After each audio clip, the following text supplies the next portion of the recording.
Bismillahirrahmanirrahim. Assalamualaikum warahmatullahi wabarakatuh.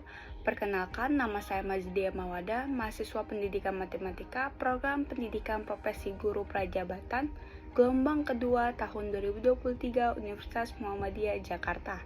Di sini saya akan mempresentasikan seminar pendidikan profesi guru pada mata kuliah praktik pengalaman lapangan 1.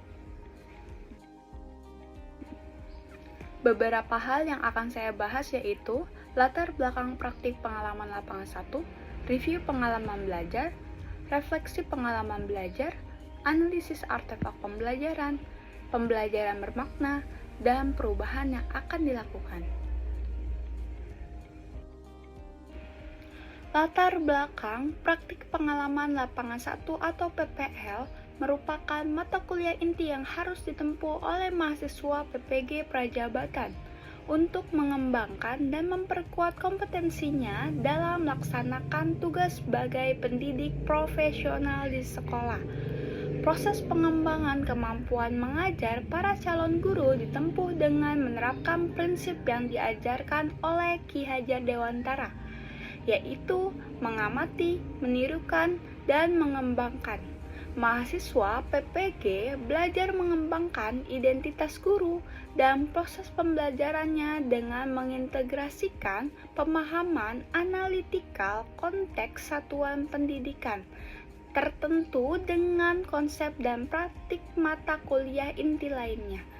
Pengalaman praktik mahasiswa PPG dirancang sebagai proses perbaikan berkelanjutan melalui format lesson study. Mata kuliah praktik pengalaman lapangan 1 terdapat 5 topik. Topik pertama tentang orientasi PPL 1, topik kedua tentang observasi PPL 1, topik ketiga tentang asistensi mengajar PPL 1, topik keempat tentang praktik pembelajaran terbimbing, topik kelima tentang diskusi refleksi akhir PPL 1. Selanjutnya kita akan review pengalaman belajar. Orientasi PPL 1. Orientasi merupakan langkah pertama yang sangat penting dalam PPL 1. Melalui kegiatan ini, mahasiswa dapat memahami lebih dalam tentang sekolah tempat PPL 1, sehingga mempercepat proses adaptasi dan memudahkan pelaksanaan kegiatan selama 1 semester. Dalam kegiatan orientasi, mahasiswa akan mempelajari manajemen pendidikan yang berlaku di sekolah, budaya sekolah, serta kegiatan ekstrakurikuler dan non-akademik lainnya yang membantu mereka memahami dinamika kehidupan di sekolah. Observasi PPL 1. Observasi merupakan tahap yang sangat penting dalam PPL 1 karena bertujuan untuk memiliki pemahaman yang utuh tentang lingkungan akademik dan non-akademik di sekolah. Dengan melakukan observasi, mahasiswa dapat memahami makna kejadian, fenomena, dan gejala yang terjadi selama proses pembelajaran, sehingga mereka dapat memahami bagaimana hal-hal tersebut mempengaruhi keberhasilan proses pembelajaran. Asistensi mengajar PPL 1. Asistensi mengajar memberikan pengalaman dalam membantu guru pamong dalam melaksanakan tugasnya di sekolah. Asistensi mengajar terdiri dari beberapa kegiatan, yaitu membantu guru pamong dalam menyusun RPP, bahan ajar, evaluasi, melaksanakan pembelajaran di kelas atau di luar kelas, membuat LKPD, serta mengoreksi hasil tes peserta didik. Praktik pembelajaran terbimbing. Praktik pembelajaran terbimbing merupakan kegiatan praktik pembelajaran di bawah bimbingan guru pamong. Kegiatan praktik terbimbing ini terdiri dari 3 siklus yang dalam pelaksanaannya menggunakan format lesson study. Lesson study terdiri dari siklus plan, merancang pembelajaran, do, melaksanakan pembelajaran dan observasi, dan C, refleksi dan tindak lanjut. Diskusi refleksi akhir PPL 1. Pada topik ini, saya belajar berdiskusi untuk merefleksi kegiatan PPL 1 yang telah dilaksanakan. Kegiatan ini saya menulis refleksi dan pemahaman PPL 1 di dalam forum yang telah disediakan. Refleksi pengalaman belajar. Di sini saya memilih satu topik untuk dibahas lebih lanjut, yaitu topik 4. Praktik pembelajaran terbimbing PPL 1. Sebagai calon guru, sangat membutuhkan bimbingan dan arahan dari guru profesional yang tentunya sudah memiliki berbagai pengalaman, mengetahui hal apa saja yang perlu disiapkan sebelum belajar, langkah apa saja yang perlu dilakukan dalam menghadapi berbagai kemungkinan yang terjadi saat pembelajaran berlangsung, serta mengetahui kekurangan dan kelebihan dalam proses mengajar yang telah saya lakukan sehingga saya mengetahui bagaimana yang perlu diperbaiki sebagai sarana untuk menerapkan ilmu yang telah dimiliki serta melatih kompetensi yang harus dimiliki seorang guru, mulai dari kompetensi pedagogik, kepribadian, sosial, dan profesional. Tempat saya PPL di SMP Karisma Bangsa. Saya berkoordinasi dengan guru pamong untuk menyusun perangkat pembelajaran sebanyak 3 siklus mengajar terbimbing. Berdiskusi dalam ruang kolaborasi bersama rekan sejawat dan guru pamong terkait kesulitan, hambatan, tantangan, dan solusi dalam mengatasi tantangan saat melaksanakan praktik pembelajaran terbimbing.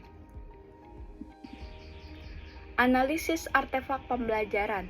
Artefak yang saya cantumkan merupakan kumpulan tugas-tugas yang sudah terselesaikan pada topik 4 di semester 1 kemarin. Praktik pembelajaran terbimbing pada siklus 1.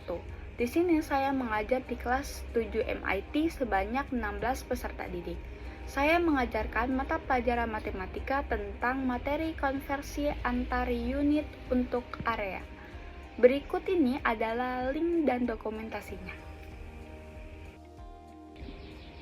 Ruang kolaborasi mengenai kesulitan, hambatan, tantangan, dan solusi dalam mengatasi tantangan pada saat praktik pembelajaran terbimbing siklus 1. Berikut adalah link dokumentasinya. Refleksi terhadap pembelajaran siklus 1. Hasil refleksi terdapat pembelajaran pada praktik pembelajaran terbimbing siklus 1. Berikut adalah link dokumentasinya. Pembelajaran bermakna. Pembelajaran bermakna yang diperoleh dari pembelajaran tentang visi guru profesional, yaitu saya mendapatkan pengetahuan dan wawasan untuk menyusun sebuah visi pribadi yang kemudian diteruskan menjadi visi kelompok. Selain itu, saya juga belajar untuk bisa bekerja sama dan berdiskusi dengan teman sejawat dalam merumuskan sebuah visi yang berpihak pada peserta didik sebagai calon guru profesional. Keberadaan visi pada mata kuliah PPL 1 ini, saya mendapatkan wawasan serta ilmu baru untuk memperbaiki kemampuan saya dalam mengajar di kelas, melalui proses pembelajaran yang dapat saya tingkatkan dan juga dapat menghasilkan kualitas pemahaman peserta didik terhadap materi yang dipelajari di dalam kelas. Tahapan-tahapan pada mata kuliah ini sangatlah penting untuk merancang serta melaksanakan proses pembelajaran di kelas, dari orientasi tentang sekolah dan peserta didik, dilanjutkan dengan observasi pada lingkungan sekolah dan peserta didik, serta proses asistensi mengajar yang dapat menambah pengetahuan serta kemampuan mengajar saya, sehingga dalam materi praktik pembelajaran terbimbing, saya bisa lebih baik dalam melakukan proses belajar mengajar di kelas dan dapat mencapai tujuan pembelajaran dengan asesmen yang efektif. Perubahan yang akan dilakukan mengasah kemampuan saya untuk mengajar di kelas secara efektif, mendapat pengalaman berharga untuk bekal menjadi seorang calon guru, menganalisis kelebihan dan kekurangan saat proses pembelajaran berlangsung sebagai bahan evaluasi, untuk dijadikan bahan refleksi dan tindak lanjut yang dapat dijadikan bahan perbaikan untuk pembelajaran selanjutnya. Menganalisis kebutuhan peserta didik untuk menyusun perangkat pembelajaran yang disesuaikan dengan karakteristik peserta didik dan penerapan model pembelajaran yang tepat. Sekian presentasi seminar pendidikan profesi guru mengenai mata kuliah praktik pengalaman lapangan 1. Sampai jumpa di video selanjutnya mengenai seminar pendidikan profesi guru mata kuliah lainnya. Wassalamualaikum warahmatullahi wabarakatuh.